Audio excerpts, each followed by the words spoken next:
I don't think anyone's probably going to stop me from starting early, so that works for everybody. So come on up here. Just make sure everyone's ready.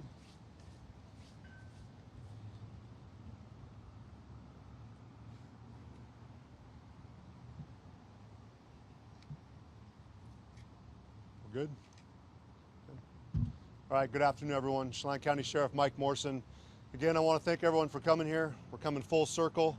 We look at about 4 months ago, we were just sitting here breaking the news about this tragic situation of the deaths of Peyton, Evelyn, and Olivia. And today I stand before you again with news that we have received our DNA results back from the Washington State Patrol's crime lab from the items that were recovered last week. That would be the clothing and also the human remains. We are glad to say that those remains do come back as a positive match for Travis Decker. It's a big day for Chelan County Sheriff's Office, all of our federal partners, that we can finally bring a close to this dark chapter of Chelan County. Certainly pay respects to the deaths of Peyton, Evelyn, and Olivia. We wanted to show honor to them, let them know that we never forgot about them. We haven't forgot about their family. To Whitney, we apologize that it's taken this long to get the closeness and the closure that we are looking for in this case, but I hope that you can rest easier at night knowing that Travis is accounted for. He is deceased. Our DNA results confirm that, and this will bring a close to our case. I want to thank our detectives, our investigative unit, for the amount of time, effort, and just overall sacrifice that they put in. They never relented on this case. They remained focused, and they made sure that, number one, justice was served, and most importantly, the law prevailed in this situation. We appreciate all of our federal partners, the FBI, the U.S. Forest Service, the U.S. Marshals Service, who will come up and talk after me, and then we'll take questions after that. We also had our partners at the Criminal Investigation Division, Border Patrol with their BORAT team, and also their BOR-STAR team. We couldn't have done this by ourselves. We're a medium-sized agency, as I've said throughout this process. We appreciate our federal partners standing up alongside of us, assisting us.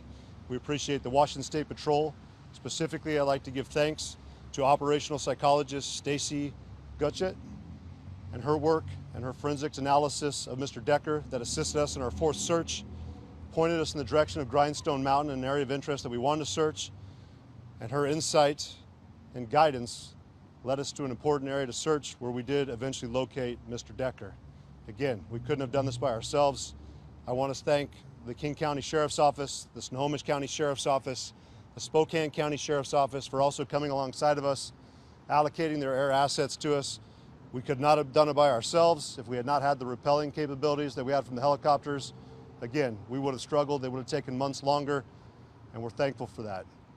But most importantly, to our community, thank you. Thank you for supporting us, being patient. We wanted this wrapped up within the first couple days. We knew it took months. We knew that you sat on edge as we were also stressed out about this situation. But again, you never wavered your support from us. We're grateful for that. We haven't forgot it, and we hope that you can also rest easy at night knowing that Mr. Decker is accounted for. Unfortunately, he's deceased. To his family, my condolences to you. I understand this could be your brother, your son, your family member. We never wanted any harm to come to him, but unfortunately the circumstances are what they are. He succumbed to whatever injuries those were. We're going to hear back from our coroner's office, the medical examiner, if they're able to get a cause of death or a time of death. But we appreciate them also working with us, working closely with us, and also being respectful of those remains as we found them. We will hand them back over to his family when the time is appropriate. But we just thank everyone that has come alongside the Chelan County Sheriff's Office, the media, who has also been here assisting us as we've kept Mr. Decker's face out there in public. I know at times a lot of the citizens, not only here in Washington State, but nationally, were wondering when are we going to get closure to this case. Again, we needed the media to do this. We needed them to keep their face out there so we could have Travis, if he was out beyond our borders, at least under some pressure. But again, fate had what it was. We were able to locate him, and again, we appreciate it. I'm going to let the U.S. Marshals Service also present. They've been alongside us from day one. We appreciate that partnership, the resources, the finances they put into this. We couldn't have done it without them. Same with the FBI, but the Marshals Service really took on a heavy burden for us, overseeing the search efforts, while our detective investigative units went and focused primarily on the investigation, knowing that we were getting ready for a criminal trial. This was a triple homicide. We never lost sight of that. This was also a kidnapping. We never lost sight of that. Before I conclude, though, I also want to make sure that I pay thanks specifically to the Wenatchee Police Department, Detective Hewitt. If it had not been for his tireless effort, the days coming up to Monday when we jumped into this investigation, we would have had 2,900 square miles that we've had to search without any real guidance. his efforts, the Wenatchee Police Department's, their investigative unit, certainly gave us a leg up to be able to track them down, get to the site quickly. We thank Deputy Mike McLeod for his quick work in finding that campsite. But again, not only nationally with our federal partners, state partners, but regionally we had help with the Douglas County Sheriff's Office, East Wenatchee Police Department, Wenatchee Police Department. But specifically, I want to make sure that Detective Hewitt was recognized for his efforts, his work. He certainly gave us everything we needed to jump into this investigation and get there quickly. And they continue to stay beside us, talking with Whitney and the family, making sure that they were talking with them as we were focusing on the investigation. So I just want to make sure I said thank you to them as well. I'll let the Marshal's Office speak, and then after that, we'll take any questions you have. Thank you. Thank you, Sheriff. Jerome Brown with the Marshals Service. I'm based out of Spokane, Washington. I'm the supervisor for the task force. The first time I spoke before this podium, I promised you that we would not stop until we found the fugitive. My job and my team's job is to find the fugitives using the Rapid Advancing Manhunt Program, which we did, along with the help from the partners that was mentioned from the sheriff already. There's numerous to mention. I'm not going to go over the list again, but without the community, which is what this truly is about, law enforcement community, family community, community members that are out here present, without all of you, we could not have done this. This is a team, truly team, family endeavor. That's why this was successful. So remember that when you go home, that we were supported with food, roofs, things when we needed them to accomplish our mission as a law enforcement community. You helped us and supported us in that endeavor. That's why we are successful. So, again, thank you to everybody, and I'll go into questions unless Sheriff has something else. No, we'll open it up to questions. Are you able to talk a little bit, if at all, I know it's very early, about how he died or when he died? We're going to leave it up to the coroner's office. Coroner Harris has already confirmed that they're doing the best they can with their medical partners to determine if they can determine a cause of death and also how long he had been deceased when he was out there. Again, we understand that process takes time. We did not get full remains. We have gotten majority of the remains back. But again, that's a process, and we're hoping that they are able to determine that because we know that's something the community wanted to know. But as of now, we don't have those answers. Sheriff, were there any clues to try to figure out whether he had been on the run all this time or if he went straight to Grindstone Mountain? Based off the information we have, it appears that the potential of him going directly up Grindstone Mountain shortly after the event or within that day would be pretty consistent. But again, we'll look at the time frame once we hear back from the coroner's office, and hopefully we can get a clearer picture on what was the cause of death. Again, if it was anything outside of what would be an explainable cause of death and it wasn't at Mr. Decker's own decision by his own hand, we would investigate that as a separate homicide. Again, we will pay respects to him. We'll honor his family as well, but we'll wait to hear what the coroner's office and the medical examiner has to say. Sheriff, how were you able to circle in on this one specific tiny area that you find the body? So this was our fourth search. It was a planned search. We appreciate the U.S. Marshals overseeing that, taking it on. The FBI had done our third one. After that, this was the area that we had been speaking with the Washington State Patrol and their operational psychologist, who I mentioned before. That would be Stacy Chuckett. Really appreciate her insight. So we did get forensics analysis when it came back from the U.S. Marshals Service, the FBI, with their forensic psychologist, and of course the Washington State Patrol. And she had highlighted an area of interest that was on Grindstone Mountain.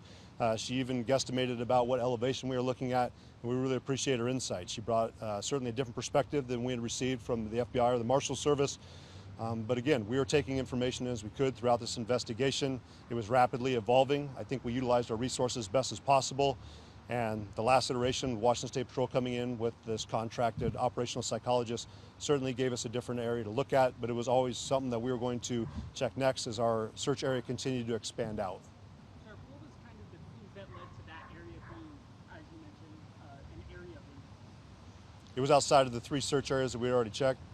It was certainly within sight of our original crime scene, and we knew also with the information that had been obtained with the psychologist there from Washington State Patrol that they viewed that would be an area that they might have singled out, or Mr. Decker might have viewed out as an area that he would have headed. Sheriff, I saw that there is a tip line. How many people submitted to that tip line? And did rumors or any other leads kind of prolong like a lead, or was that difficult in that Yeah. So certainly we were running our tip line. We really appreciate the FBI coming in and overseeing that over the first couple of days of the operation. You're going with thousands of tips coming in, and then of course it slowly dwindled down. But you're hearing leads that everyone was telling us, you've missed it, he's already in Canada, he's in Mexico. Clearly we have the Marshals Service. They have relationships as well with international partners. We did have international partners in Mexico and Canada following up on leads, along with nationally here. We had viewings in Montana, Idaho, Texas. So again, we appreciate our national resources that we had. Also, we had local resources in different states that were willing to step up, assist us, track down leads. Again, we couldn't have done this by ourselves, but certainly we weren't overlooking any tip that came in, any bit of advice that we had. But it certainly strained our resources that we did have, but we primarily kept our focus here with our investigators, and eventually we got the results we were looking for. Sheriff, have you spoken with Whitney and kind of walk us through how the family is coping at this time? We know that this has been a tragedy that's devastated the entire community. Yeah, so I have been in touch with Whitney. We've certainly tried to respect her privacy throughout this process. We know that she's grieving, the family's grieving. We've told her that we will share information that she feels appropriate. We had a general idea. I'd like to thank Captain Chance with Wenatchee Police Department. He really was the point of contact primarily with the family. But when we did have press releases that came out that I felt would be more shocking to the conscience, we did try to communicate that with her so she wasn't taken back by it. But we understand no matter what, this is not going to bring Peyton, Evelyn, and Olivia back. If anything, we just hope that maybe she would sleep better at night. She wouldn't be looking over her shoulder. But we understand nothing we can do is going to reverse this travesty and bring her daughters back, which we feel for that, but we certainly have done everything we can to be supportive of her and respect her privacy and keep her informed when she needed to be. Can you tell us just how it feels for you personally and for your department to finally have this day come? My focus is more back on my agency. I understand that a lot of our deputies have taken a huge toll when they're sitting there on the crime scene for hours on end. Our detectives are having to read through these reports, the fine details of the case that no officer in his law enforcement career should really have to read through. So I certainly am focusing on them, making sure that they have the support they need with psychologists, critical incident stress management, peer supporters. We've done everything we can to make sure we're supporting them on that front. I would say personally that I certainly view it as a win for our community that we can close this. This has been a very dark chapter. You're looking at one of the largest manhunts in Chelan County history, one of the most horrific crimes that we've seen in Chelan County, and we're glad to put it behind us. Personally, I certainly just feel for the family. I couldn't imagine that as a father, to lose any of my kids, especially all three. And I hope that we never see anything like this in Chelan County again. But personally, I'm just glad to see it's closing out and that we're putting it behind it. And number one, above all, that we found Mr. Decker, he's accounted for, and that we can say that threat to our community is confirmed, no longer a threat. Is this case officially closed in Chelan County now? We will go through the final processes of closing out the case. We know that our detectives still have some things to wrap up. We still consider this to be a criminal case. We're making sure that we've documented all of our evidence, that we've completed all of our reports, and that we've done what we need to do to process the evidence we have. We do not believe there are any other suspects, anything else we need to follow up on, but we want to make sure it's closed properly. Sheriff, do you think you've gotten any closer, or will you ever get close to the reason why Mr. Decker might have done this? No, I don't think we'll ever have a true reason. I don't think it really matters what his reasoning was. In our view, and based off the evidence we have, he committed murder. It's inexcusable, it's inexplainable, and we would have liked to, of course, heard his thought process and what he was thinking at the time, but I don't think anything he said would have justified it. The bottom line is our community is now down 3 young girls that would have been our bright future. They're not here. I know several members of our agencies had their kids interacting with them on sporting events and other personal events, so it's a loss for us personally too. We recognize that those girls are gone for their family. They're not going to be able to enjoy birthdays, other memories, first dances, first sporting events, even first jobs. So I certainly feel for them. I understand that is a huge loss, and I certainly will be sending my prayers towards them, hoping that they can find some kind of closure on this. Can you speak to the state of the remains? You touched on this a little bit last week, but did the crime lab give any indication about why it may have been particularly difficult to test any of the samples of the state of the remains? Or? No, I would say the biggest challenge to the results was me, personally. I requested more than they're used to. I appreciate Chief Batiste and his team being flexible and willing to adjust. I did not want to take any chance of just coming back with samples from the clothing. I wanted samples from the remains that were also located there.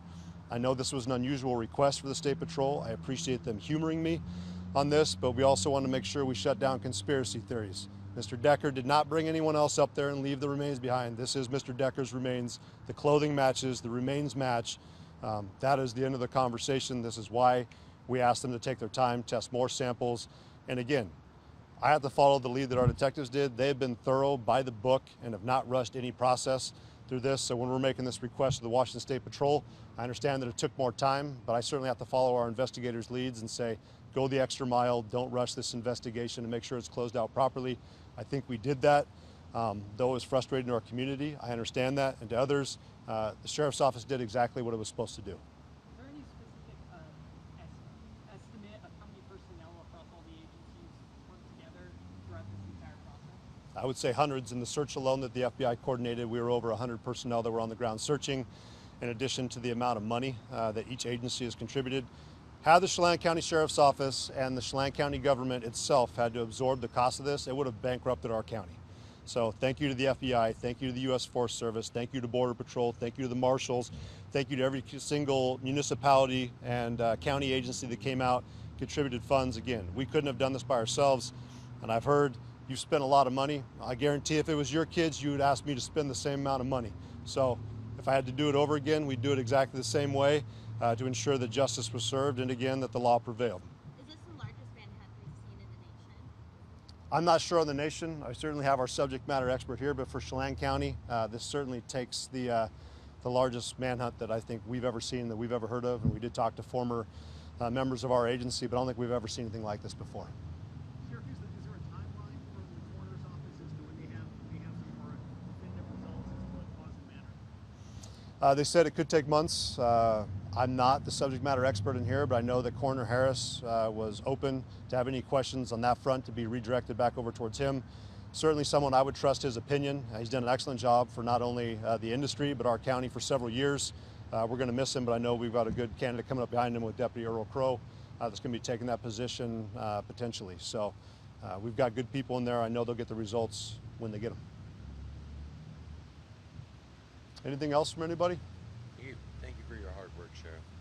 Well, it was definitely a group effort. The Sheriff's Office didn't do this by ourselves. I know I get to stand up here and take some credit, but we didn't do this by ourselves. It certainly was a group effort. The Marshals Service was key. Again, they took on the workload that was this manhunt. The FBI was certainly pulling every string they could behind the scenes, getting additional resources. If we hadn't got the additional funding for that third search, I get that we didn't get the results we wanted to, but we certainly did everything, and we're showing that we weren't willing to give up. We were going to continue to do what we need to do, but we're just appreciative for all of our partners that came alongside us. And most importantly, and I want to say this too, like our deputies stepped up every single day while we were out here taking on fires, as we're seeing here. The 365-day, 24/7 coverage that we provided was still being taken care of. You've seen our deputies at work handling other cases, and I appreciate them too. They've done a lot of personal sacrifice, and we continue to be here and support them, just appreciative of their efforts. I appreciate it. Thank you. Appreciate you coming, and thank you for being supportive of us during this time. We're looking forward to closing this case out. And to Whitney, certainly hope you know that we never gave up, and Peyton, Evelyn, Olivia, their memories will live on forever. Thank you.